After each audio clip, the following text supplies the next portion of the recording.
सब कहो सल्लल्लाहु अलैहि व आलिहि वसल्लम। अम्मा बादु फ़अऊज़ु बिल्लाहि मिनश शैतानिर रजीम। बिस्मिल्लाहिर रहमानिर रहीम।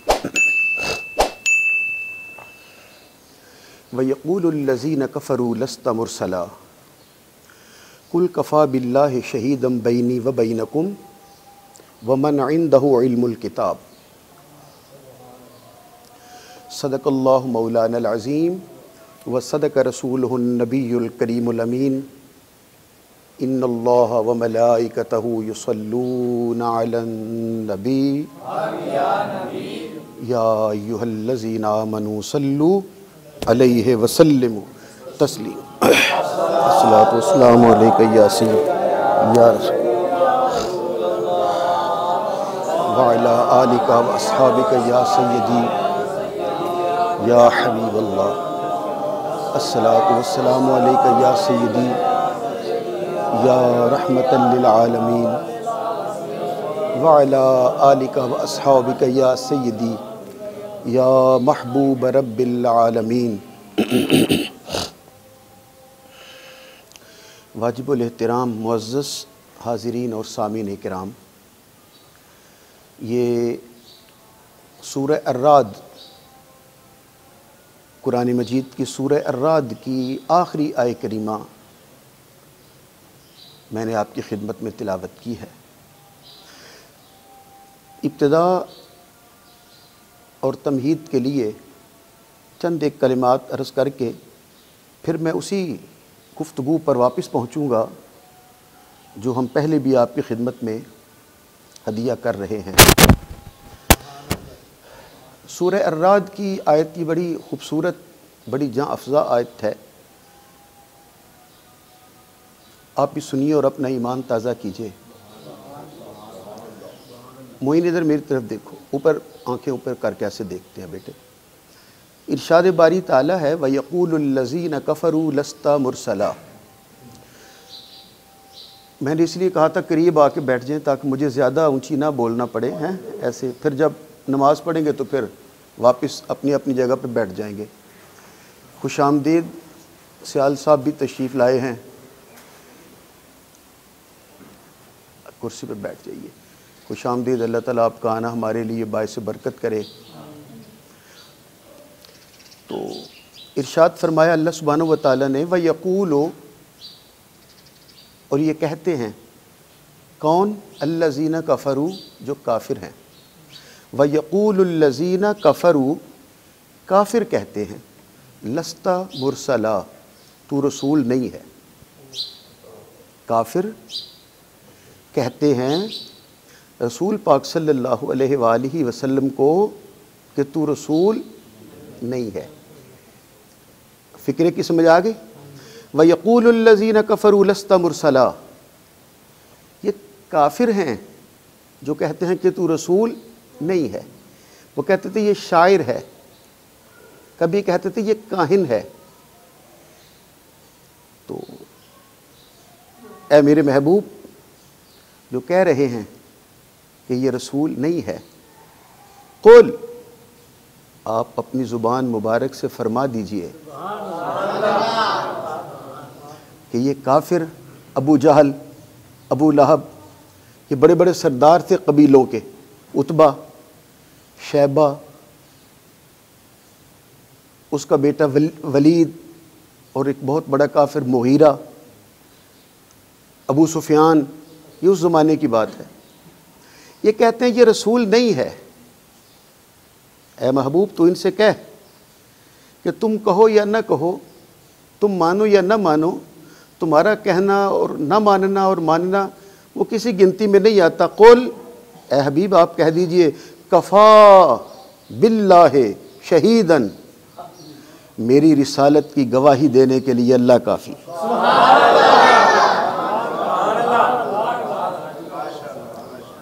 तुम मुझे रसूल नहीं कहते तो ना कहो, नहीं समझते तो ना समझो, नहीं मुझे रसूल कहना चाहते तो ना कहो। तुम्हारा कहा ना कहा मेरे लिए तो एक जैसा है। कुल, ए हबीब अपनी ज़ुबान पाक से कह दीजिए कफ़ा, काफ़ी है, बिल्लाह मेरे लिए, शहीदन अल्लाह गवाह, बैनी व बैनकुम मेरे दरमियान तुम्हारे दरमियान, मेरी रिसालत की गवाही देने के लिए अल्लाह काफ़ी है। फिर जुमला गौर से सुनिए, मेरे तुम्हारे दरमियान मेरी रिसालत की गवाही देने के लिए अल्लाह काफ़ी है। अब मैं फिर तीसरी बार कहने लगा हूँ, आपकी तवज्जो मेरी तरफ हो जाए ताकि मैं आयत पूरी करूँ। बैनी व बैनकुम मेरे दरमियान तुम्हारे दरमियान मेरी रिसालत की गवाही देने के लिए, ए महबूब कहो कफ़ा बिल्लाहि शहीदम बैनी व बैनकुम, मेरा अल्लाह काफ़ी है, व मन और वो काफ़ी है, व मन इंदहु इल्मुल किताब जिसे मैंने पूरी किताब का इल्म दिया है।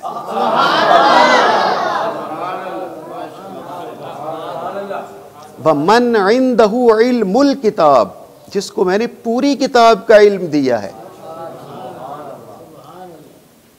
अब मेरा ख्याल है मुझे यहाँ रुकना नहीं चाहिए, ये चलो लफ्ज़ समझाए देता हूँ, वो मैं आपको सुनाया करता हूँ ना, हज़रत सुलेमान अलैहिस्सलाम का वाक़या, कि जब हज़रत सुलेमान अलैहिस्सलाम ने क्या कहा था, अय्युकुम यातीनी बिअर्शिहा क़ब्ल अन यातूनी मुस्लिमीन, कौन है तुम में से जो मलिका बल्कीस का तख्त उसके मुसलमान होकर आने से पहले मेरे सामने पेश करे।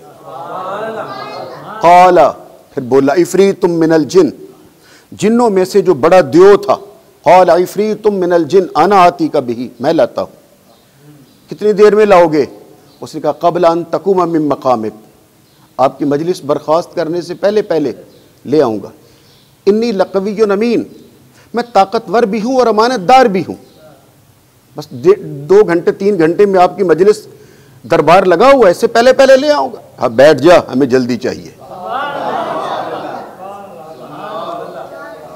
हमें जल्दी चाहिए। फिर क़ाला, फिर वो बोला,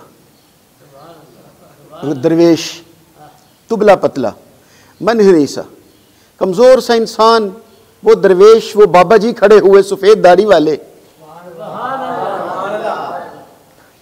उसने क़ाल लज़ी, उसने कहा मैं ले आता हूँ। कितनी देर में लाओगे?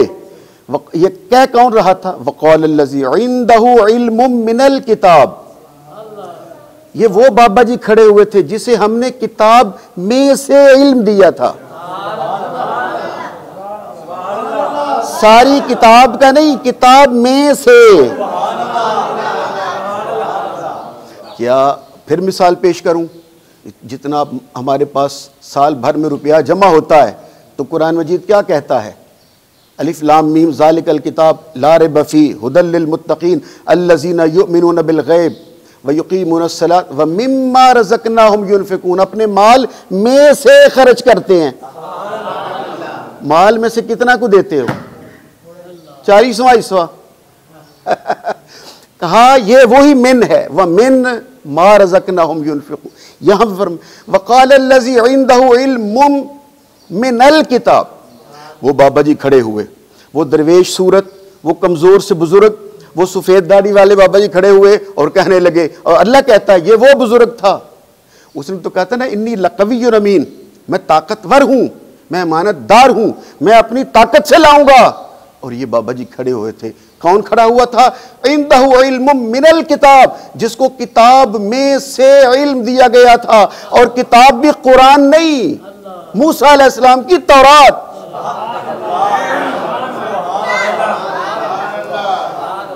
तौरात, ज़बूर, इंजील, सुहफ़ इब्राहीम, सुहफ़ मूसा, और फिर रसूलुल्लाह का इल्म सारा जमा हो तो फिर कुरान बनता है।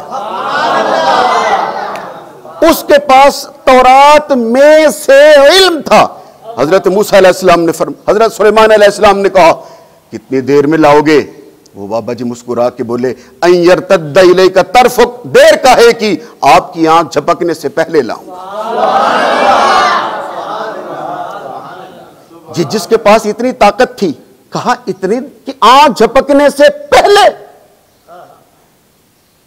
आंख झपकने से, आपके लब नहीं खुल रहे, आंख झपकने से मालूम हुआ जिसके पास किताब में से इल्म था, उसे यह भी इल्म था मेरा नबी आंख कब झपकेगा।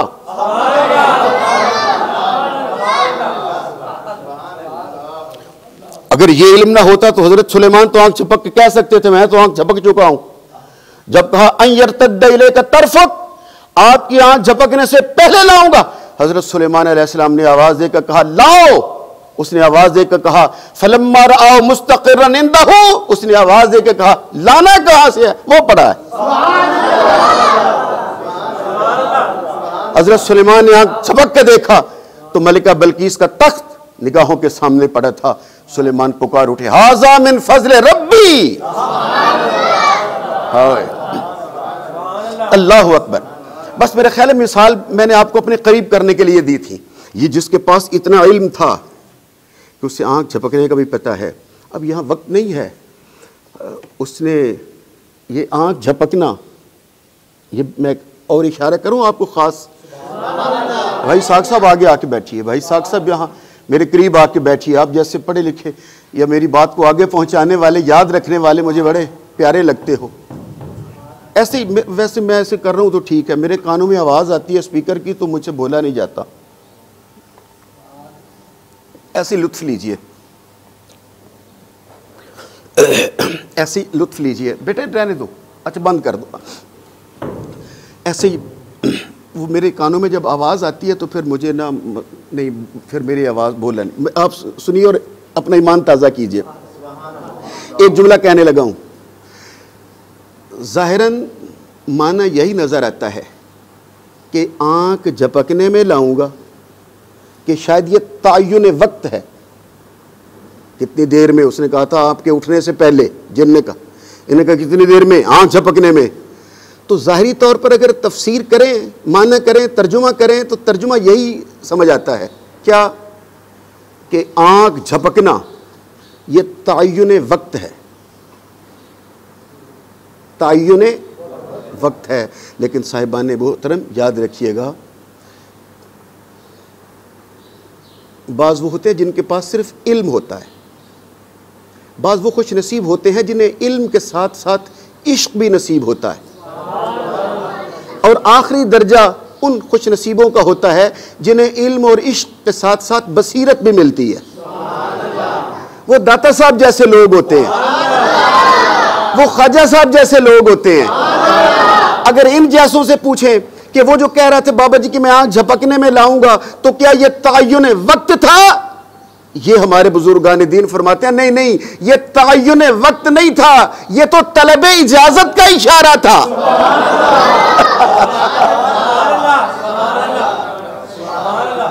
किस उस जिन ने कहा था, माशाअल्लाह साहब है, माशाअल्लाह जीते रहो मेरे बच्चे, ये सिर्फ तायुन वक्त नहीं, ये तलबे इजाजत है। क्यों? जिन्होंने कहा था मैं अपनी इन्नी लकवियुन अमीन, मैं अपनी ताकत से लाऊंगा, और वली अल्लाह कह रहा था मैं अपने नबी की इजाजत से लाऊंगा। अब बस अब फिर हम वापस पलटते हैं उस आयत पर। अब मुझे अब जरा जाग कर और बोल कर जवाब दीजिए, क्या ख्याल है जिस हस्ती के पास, जिस शख्सियत के पास, जिस वली अल्लाह के पास सारी किताब का नहीं, किताबों में से एक किताब और उसमें से इल्म था, जब उसके इल्म, उसकी कुदरत, उसके इख्तियार, उसकी ताकत का आलम यह है, तो फिर वो हस्ती जिसके लिए कुरान कह रहा है व मन इंदहु इल्मुल किताब, कि ए मेरे महबूब, अबू जहल हो, अबू लहब हो, उत्बा शैबा हो, वलीद मुगीरा हो, इन सारे कबाइल के कुफार को जमा करके कहो कि मुझे तुम्हारे इनकार पर कोई फिक्र नहीं है, कोई फिक्रमंदी नहीं है कि तुम मेरी रिसालत का इनकार कर रहे हो। व यक़ूलुल लज़ीना कफ़रू लस्त मुरसला, और कह रहे हो कि ये रसूल नहीं है, मुझे तुम्हारे इनकार की परवाह नहीं है। मेरी रिसालत की गवाही देने के लिए अल्लाह काफ़ी है, और एक वो काफ़ी है जिसे पूरी किताब का इल्म दिया गया।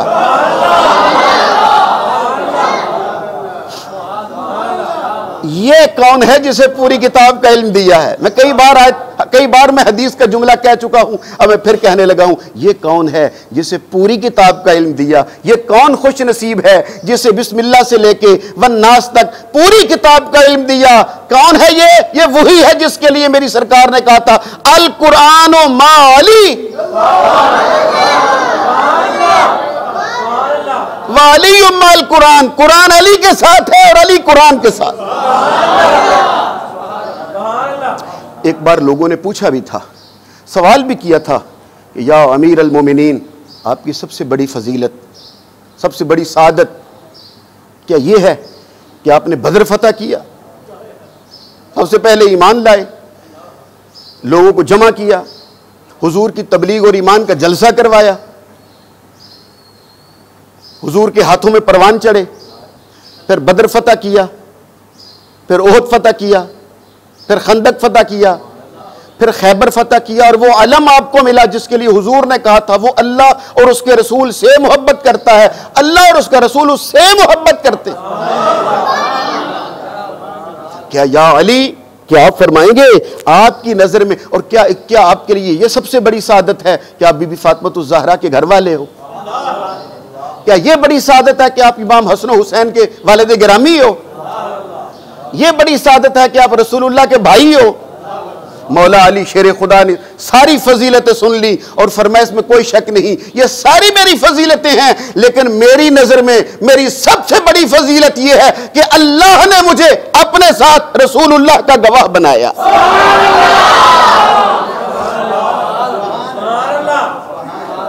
अल्लाह अकबर कबीर, अल्लाह अकबर कबीर, अल्लाह अकबर कबीरा। रसूल पाक सल्लल्लाहु अलैहि वसल्लम के इन जय्यद सहाबाए किराम जो थे, रसूल पाक की सारी सिफतों में से अल्लाह ने अपने महबूब के इन सहाबाए किराम को सिफात अता फरमाई हुई थी। पिछले जुमे मैंने एक जुमला अर्ज किया था, फिर वही जुमला अर्ज करने लगा हूं। ये नहीं देखा जाता कि इसको कितने मानने वाले हैं, देखा यह जाता है कि इसको मानने वाले कैसे हैं। सियाल साहब, मैं फिर आपकी नजर करता हूं कि किसी की कामयाबी के लिए यह नहीं देखा जाता कि इसको मानने वाले कितने हैं, 100 हैं, 1000 हैं, लाख हैं, करोड़ हैं। नहीं, देखा यह जाता है कि इसके मानने वाले। आप मेरी बात पे अभी तवज्जो नहीं, पिछले जुमे भी मैं 2 बार फिर 2 बार जुमला अर्ज कर दिया। देखा यह जाता है कि इसके साथ वाले कैसे हैं। मेरा ख्याल है एक और जुमला कहूंगा फिर जो पिछले जुमे कहा था, तो फिर बात मजीद वाज़ेह हो जाएगी। यजीद को मानने वाले 9 लाख थे, मगर इमाम हुसैन अलैहिस्सलाम के मानने वाले 72 थे। ये नहीं देखा जाएगा कितने मानने वाले हैं, देखा यह जाता है मानने वाले कैसे हैं।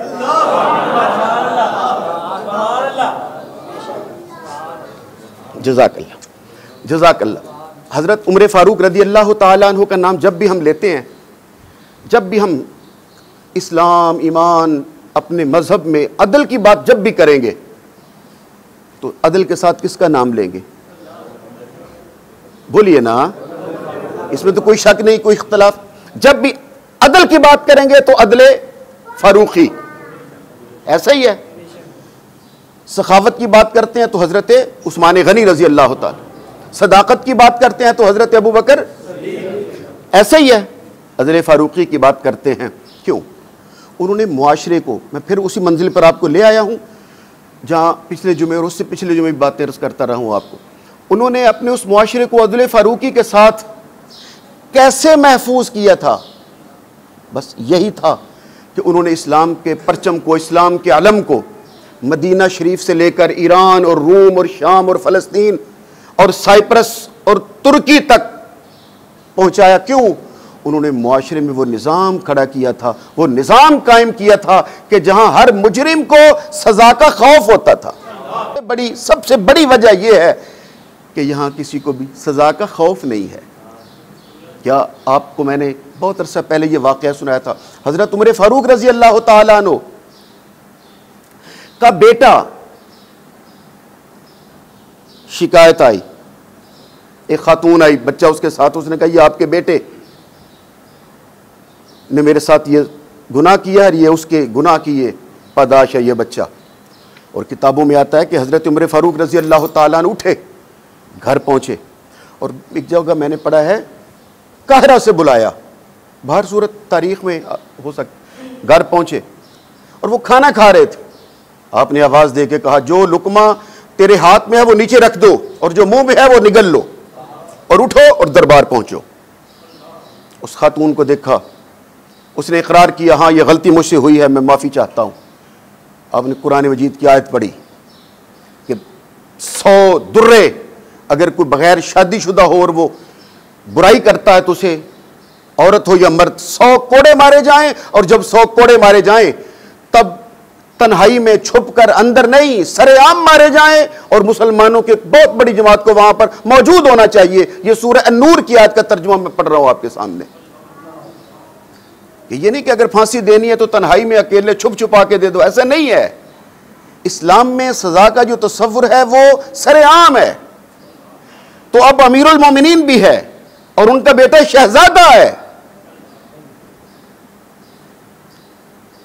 आपने कहा कि तेरे ऊपर तो 2 सजाएं लागू होंगी कि तूने शराब के नशे में यह बुराई की है, और कोड़ों की सजा भी है तेरे लिए, शराब की सजा भी है और बुराई की सजा भी है।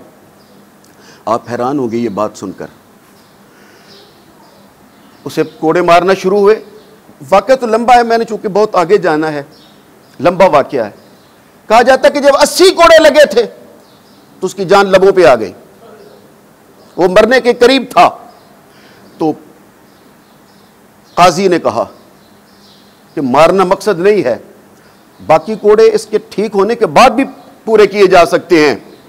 हजरत उमर फारूक रजी अल्लाह ताला ने फरमाया, जब तक इसके 100 पूरे नहीं होंगे और ये मर गया तो मैं इसका जनाजा नहीं पढ़ाऊंगा। और एक मकाम पर आता है कि उसकी, वो मर गया तो उसकी कब्र के ऊपर फरमाया 20 कोड़े पूरे करो। लेकिन जो जुमला कहने लगा था वो ये है, जब उसकी जान लबों पर थी और करीब था कि ये 1-2 सांस रह गए और बस, हजरत फारूक आजम उठे, अपने बेटे के करीब आए, उसके सर पे शफकत का हाथ रखा और आंसू भरी आंखों से कहा, अभी अन करीब तो मोहम्मद रसूलुल्लाह के पास पहुंच जाएगा, जाके सलाम कहना और कहना मैं अपने बाप को अदल करता हुआ छोड़ के आया हूं। अब मैं आपसे पूछता हूं, जब मुआशरा इस तरह कायम किया जाए कि जहां हर मुजरिम को पता हो कि मैं चाहे बादशाह का बेटा हूं, मैं चाहे आर्मी चीफ का बेटा हूं, वजीर आजम का बेटा हूं, मुझे सजा मिलेगी और छोड़ा नहीं जाएगा, उस मुआशरे में गलती और खता कैसे बाकी रह सकती है? और वो ये लंदन, ये अमेरिका, ये नॉर्वे, ये कनाडा, ये सारे लोग आज जो पहली दुनिया कहलाते हैं, हम तो तीसरे दर्जे के लोग कहलाते हैं, उन्होंने अपने मुआशरे को इसीलिए सबसे महफूज बनाया है कि वहाँ सज़ा का खौफ है। और मैं आपको एक ताज़ा मिसाल देता हूँ, ताज़ा मिसाल सुनाऊंगा। अभी एक पिछले महीने की मिसाल देने लगा हूँ। उसका नाम, 2 कांस्टेबल थी, आपको तो सियाल साहब तो वैसे ही मुताला रखते हैं। ट्रीसा, बरतानिया की बात करने लगा हूँ, शरून बिशनविस्की, और उसकी एक और साथ कुलीग, उसका नाम था ट्रीसा। बरतानिया में वो कांस्टेबल थी।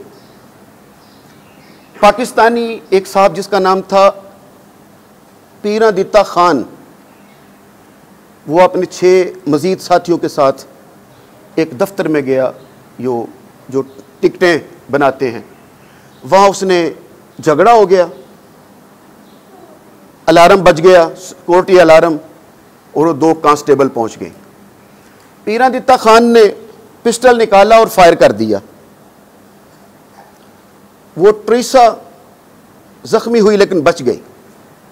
शरून बिशनविस्की खातून जख्मी हुई, वो फौत हो गई, हलाक हो गई, जान आफरी के सुपुर्द कर दी। वो 6 लोग तो पकड़े गए, लेकिन ये पिस्टल वाले साहब जिसका नाम पीरा दिता था, ये फरार हो गया और जिस तरीके से पहुंचा पाकिस्तान आ गया। अब देखिएगा, जो जिंदा मुल्क होते हैं, जो जिंदा मुआशरे होते हैं, जिनके यहाँ अपने किसी भी शहरी की जान की कीमत होती है। सुनिए, ये ताज़ा वाक़या मैं आपको सुनाने लगा हूँ। ये वाक़या है 2005 का। 2005 वो कातिल पाकिस्तान पहुँच गया। बरतानिया ने तलाश करना शुरू कर दिया, अपने सफारत खाने को भी उसमें शामिल किया कि वो पाकिस्तान पहुँच चुका है, जहाँ भी मुमकिन है उसे तलाश किया जाए, और 20,000 पाउंड उस पर इनाम रखा। और सन 2020 में, यानी 15 साल के बाद वो पकड़ा गया। इस्लामाबाद पुलिस ने सफारत खाने के साथ मिलकर कातिल को पकड़ लिया। लेकिन वो जो एग्रीमेंट हो रहा था पीटीआई हुकूमत में मुजरिमों की हवालगी का, वो पूरा नहीं हुआ था अभी तक कि मुलजिमों को एक दूसरे मुल्क के हवाले करना है या मुजरिम साबित हो तब उसे दूसरे मुल्क के हवाले करना है। आप हैरान होंगे ये बात सुनकर कि बरतानिया का सफारत खाना हमारे पार्लियामेंट के साथ 2.5 साल मुसलसल इस काम में शरीक रहा, और ये जो अभी पिछला महीना गुजरा है 11 अप्रैल 2023 यानी 17 साल के बाद वो एग्रीमेंट मुकम्मल किया और पीरा दित्ता को पकड़कर बरतानिया ने अपने जहाज में बिठाया और जाके उसी थाने में बंद किया जिस थाने की वो कांस्टेबल थी। कितने साल बाद? 17 साल बाद। अब उसकी उम्र 74 साल है। जुमला मैंने सिर्फ इतना ही कहना था क्या कि बरतानिया वालों ने बेशुमार पैसा भी खर्च किया, 17 साल मेहनत भी की, और उसी थाने में ले जाके उसे बंद करके वो शरून बिशन विस्की अपनी कांस्टेबल को खबर दे रहे हैं क्या कि यहां कोई किसी को कत्ल तो कर सकता है लेकिन कत्ल करके सजा से बच नहीं सकता, इसलिए वो मुआशरे पहले दर्जे पर हैं। अब दूसरी मिसाल तो आप सबके इल्म में है, उसामा बिन लादेन सन 2001 में वो 9/11 जिसे कहते हैं 9/11 हुआ था, वर्ल्ड ट्रेड सेंटर पर जहाज मारे थे, नाम उसामा का लगा। और फिर आप कोई यकीनन सबके इल्म में है कि सन 2010 में 2 मई सन 2011 यानी 10 साल के बाद 2 मई 2011 एबटाबाद में उन्होंने पकड़ा, कत्ल किया और लाश उसके समंदर में फेंक दी। गोया वो भी अपने मुआशरे को बतला रहे हैं कि अमेरिका में आके कोई हमला तो कर सकता है लेकिन सजा से बच नहीं सकता। हमारे वतन अजीज पाकिस्तान की सबसे बड़ी खराबी ही ये है कि यहां जो भी इस सिलसिले में जुर्म करता है वो बिल्कुल मुतमईन होता है कि मुझे कौन पूछने वाला है, कोई ना कोई अपने दोस्त को चच्चा को ताया निकल आएगा, छुड़ा के ले जाएगा, नहीं तो वकील अच्छा कर लेंगे, वरना वकील नहीं मिलेगा तो जज कर लेंगे। अब तो सारा कुछ मुमकिन है पाकिस्तान वतन अजीज में। इसलिए हमारा वतन अजीज पाकिस्तान इस्लाम के नाम पर बना हुआ, नमाजें रोजे सब कुछ के बावजूद पीछे इसलिए है कि यहाँ सजा का खौफ नहीं है। मैं दुखी दिल के साथ एक और बात आपकी खिदमत में अर्ज करता हूँ, बात लंबी हो रही है, एक मिसाल जरूर सुना के फिर वापस उसी मंजिल पर पहुंचूंगा, मौला अली शेर खुदा पर। कल की बात है, यूट्यूब पर एक ऐसे खबीस और ऐसे लाइन मलऊन जिसका नाम है अहसन बॉक्सर, इतनी लंबी दाढ़ी, भाई तेरी दाढ़ी को हमने जहन्नुम में डालना है कि दाढ़ी भी तूने रखी है, और इतनी गलीज गंदी गालियां जो इंसान, एक मुहज्जब इंसान अपने मुंह से देना तो दूर, जो हम अब कानों से सुन भी नहीं सकते, इतनी गंदी गलीज माओ बहनों बेटियों की गालियां वो दे रहा है और सरेआम दे रहा है और कह रहे कर लो जो कुछ कर सकते हो, कोई मेरा कुछ नहीं बिगाड़ सकता। और वो गालियां दे किसको रहा है? हजरत इमाम महदी अलैहिस्सलाम को, जो रसूलुल्लाह का शहजादा है, जो नबी पाक सल्लल्लाहु अलैहि वसल्लम की उम्मत के दीन का 12वां इमाम है, जिनके आने की खबर खुद रसूलुल्लाह अता फरमा के गए हैं। आप शायद ये जुमला आपने इतना आसान सा ले लिया है, जिस तरह 1.25 लाख नबी रसूलुल्लाह की आमद की खबर देते रहे थे, उस तरह रसूलुल्लाह इमाम महदी के आने की खबर दे के गए हैं। अहले सुन्नत व जमात और अहले तशी में थोड़ा सा फर्क है। फर्क क्या है? वो भी कहते हैं कि इमाम महदी आएंगे और हम भी कहते हैं इमाम महदी आएंगे। अहले तशय्यो के नजदीक इमाम महदी हैं कि वो पैदा हो चुके हैं लेकिन गायब हैं, ज़ुहूर करेंगे। अहले सुन्नत व जमात के नजदीक कि इमाम महदी अलैहिस्सलाम पैदा होंगे, ये फर्क है। लेकिन मैंने बड़े बड़े जय्यद बुजुर्गों से सुना है कि उन्होंने इमाम महदी अलैहिस्सलाम की ज़ियारत की है। एक मैं नाम लेने लगा हूं आपके सामने, हजरत अबुल बयान खतीब पाकिस्तान हजरत अल्लामा मौलाना मोहम्मद सईद अहमद मुजद्दिदी रहमतुल्लाह अलैह से खुद मैंने अपने इन कानों से सुना, वो फरमाया करते थे मैंने जन्नतुल बकी में इमाम महदी की ज़ियारत की है। रसूल पाक ने क्या फरमाया था कि इमाम महदी करीब क़यामत दुनिया में आएंगे और पूरी दुनिया को इस्लाम की नेमतों से भर देंगे। आपने फरमाया उसका नाम मेरे नाम पर होगा, उसके वालिद का नाम मेरे वालिद के नाम पर अब्दुल्ला होगा, उनकी मां का नाम मेरी मां के नाम पर आमिना होगा। एक बार दुरूद शरीफ पढ़ लीजिए।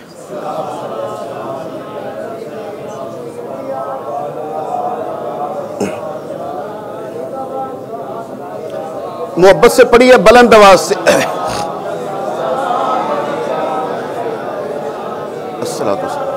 अल्लाह हबीबी मोहम्मद वालिही वसल्लम। ये दरूद पाक का सवाब इमाम महदी अलैहिस्सलाम की खिदमत में हदिया करते हैं, इस इकरार के साथ कि अगर हमारी जिंदगी में इमाम महदी अलैहिस्सलाम तशरीफ लाए तो हम आपके खादिम और आपके मुजाहिद होंगे, जब भी आए सर माथे पर। लेकिन मैं जो आपको जहां पर लाना चाहता हूं, और सख्त मुजम्मत करते हैं, हम सख्त मुजम्मत करते हैं उस अहसन बॉक्सर नामी खबीस की, और उसके लिए सख्त सजा का मुतालबा करते हैं। क्यों? क्योंकि ये रसूलुल्लाह सल्लल्लाहु अलैहि वसल्लम ने अपनी जिंदगी में खुद फरमाया था, मेरे 12 खलीफे हैं।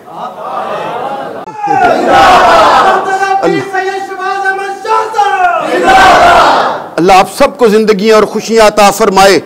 क्या आपने आज तक नहीं सुना था, बोलो हजरत ईसा अलैहिस्सलाम कहां हैं? तो क्यों बिठा रखा है? आखिर रखने की, फिर लाने की, और फिर उस जमाने में लाने की, उस वक्त लाने की।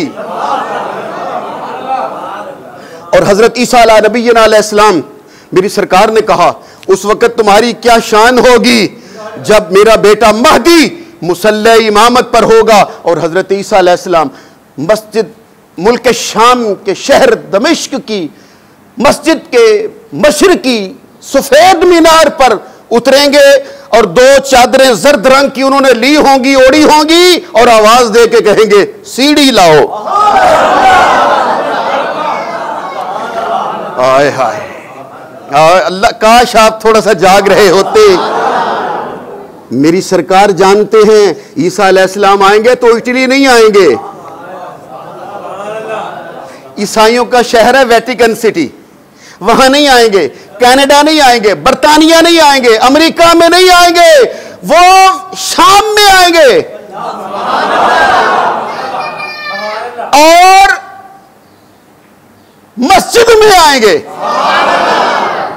और मीनार पर आएंगे, और उस मीनार के अंदर सीढ़ी नहीं होगी, और सीढ़ी लगाकर उतरेंगे और आके मुसल्ले इमामत पर इमाम महदी खड़े होंगे, हजरत ईसा अलैहिस्सलाम पीछे खड़ेंगे होंगे, इमाम महदी अलैहिस्सलाम इशारा करेंगे आप नबी हो आइए, हजरत इमाम महदी कहेंगे नहीं तू रसूलुल्लाह का शहजादा है, इमामत तेरे हवाले। और हजरत ईसा अलैहिस्सलाम इमाम महदी अलैहिस्सलाम के पीछे नमाज अदा करेंगे, और नमाज अदा करके क्या बतलाएंगे? नमाज अदा करके क्या बतला रहे हैं कि मैं नबी बन के नहीं आया, मुस्तफा का गुलाम बन के आया। अगर आप बोलकर मेरा ईमान ताजा करो तो मैं एक और नुक्ता कहूं। फिर आप जानते हो हजरत ईसा अलैहिस्सलाम अपनी जमाना गुजार कर ये कुरान के साथ साथ उसका बोलता गवाह है, और फिर ये अपनी जिंदगी गुजार कर कि आप जानते हो ना फिर ये वफात भी पाएंगे, फिर ये दफन भी होंगे। तकरीर मेरी पूरी होने लगी है, हो गई बस। फिर ये दफन भी होंगे कहां? सुना है ना, हुजूर रसूल पाक के गुंबदे खजरा में, वहां 3 कब्रें हैं, चौथी हजरत ईसा अलैहिस्सलाम की बनेगी गुंबद खजरा में, रसूल पाक सल्लल्लाहु अलैहि वसल्लम के पहलू में। फिर दूसरी बार कहने लगा हूं रसूल पाक के पहलू में, तीसरी बार कहने लगा हूं ताकि बात जो मैं आगे लाऊंगा वो ठीक आप तक पहुंचा सकूं, और जो अब तक जिनकी जुबान और लबों के ताले नहीं खुले, एक बार तो कम से कम वो भी अपने आका की बारगाह में मोहब्बत की हाजिरी पेश कर ले। गुंबद खजरा में दफन होंगे, गुंबद खजरा में दफन होंगे। बोलो ना, गुंबद खजरा में दफन। फिर एक बार कहो, गुंबद खजरा में। तो अब तक वो जिंदा हैं, चौथे आसमान पर हैं। कितने हजार साल हो गए उन्हें? बोलिए, 2023 है ना, 33 साल की उम्र में वो गए थे, तो गोया 1000 साल पूरा और फिर 1000 साल में कुछ 5-7 साल का 2000 साल। तो क्या खाली खुली बैठे हुए हैं आप? अल्लाह के नबी बस आपकी तरह चुपचाप बैठे हैं या कोई अल्लाह अल्लाह भी कर रहे हैं? नहीं, आप मेरे साथ नहीं। अभी आपने भाई चौथे आसमान पर कोई इबादत भी कर रहे हैं या नहीं कर रहे हैं ना? अल्लाह का जिक्र कर रहे हैं ना?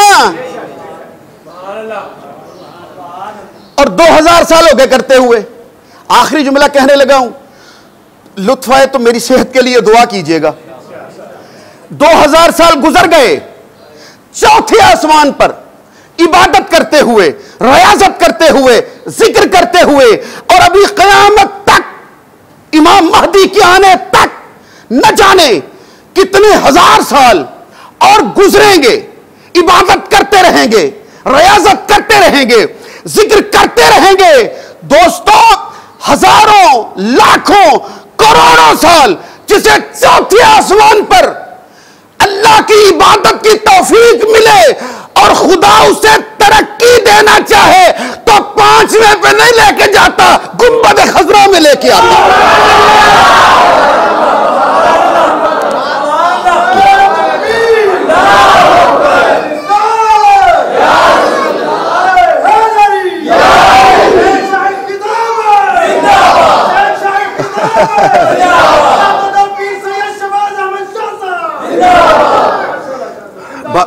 मालिक ये हाफिज साहब भी गवाह हैं। मैं जब नौजवान था, अब तो वो मैं सुनहरी ज़माना गुजार चुका हूँ। एक जगह पर एक गांव में दुरूद शरीफ के मसले पर कोई बातचीत हो गई। वो लड़के मेरे साथ मोहब्बत करते थे, तो मैंने कहा कि कल ज़रा इनको मुरम्मत करते हैं इनकी। तो गांव के एक हाजी साहब थे, अल्लाह उन्हें बख्शे, अच्छे थे, प्यार करते हैं मुझसे। हाजी सराजदीन नाम था उनका। उन्हें आख्या, वो पिंड वाले मौलवी लड़ा के आप पिछा हो जाते होंगे जे। मैनू सुनिया मिलिया कि मौलवी लोगों को लड़ा के आप अडोल पिछा हो जाते होंगे ने। मैं क्या हाजी साहब ने जाके आख्या, जे मैं मौलवी बाद अच्छा तो सैयद पहला हूँ। मस्त क्यों जी? आप साहब, आप मेरी गवाही देते हो कि मैं सच बोल रहा हूँ? ऐसा ही है सब तो। और जमीन पर लिटाकर उनकी मुरम्मत की थी, जिसने रसूल पाक सल्लल्लाहु अलैहि वसल्लम के दुरूद शरीफ के खिलाफ एक जुमला बोला था। और सबसे आगे मैं था और सबसे पहले उनकी ठुकाई शुरू की थी। लेकिन उस वक्त मैं चूंकि नौजवान था। अब मैं आपको जब देखता हूँ कि आप तो यार सुभान, अब दुरूद शरीफ पढ़ना तो सुभान अल्लाह भी नहीं कहना गवारा करते, तो अब मैं आपसे क्या तवक्को रख सकता हूँ? और आज मैं खुश भी इसलिए हूँ, थोड़ा सा दिल रंजीदा था वो उस खबीस की बात सुनकर, मगर खुशी इस बात की थी कि आज 26 मई है। क्या 26 मई? आपका ना बोलना इस बात की दलील है कि आपको याद शायद कोई नहीं है। 26 मई 1908 यौम निजात है और मिर्जा मरा था। मिर्जा लाहौर में, जी हाँ वही टॉयलेट में। यौम निजात है आज के दिन अहले ईमान और अहले इस्लाम के लिए। और हम ऐलान करते हैं, इकरार करते हैं, मेरे आका इस ज़माने में अल्लाह का आखिरी नबी। हुजूर के बाद कोई नबी आ सकता नहीं। हमेशा के लिए रसूलुल्लाह पर अल्लाह ने खत्म नबूवत की मोहर लगा के नबूवत का दरवाजा बंद कर। वमा अलैना इल्लल बलाग।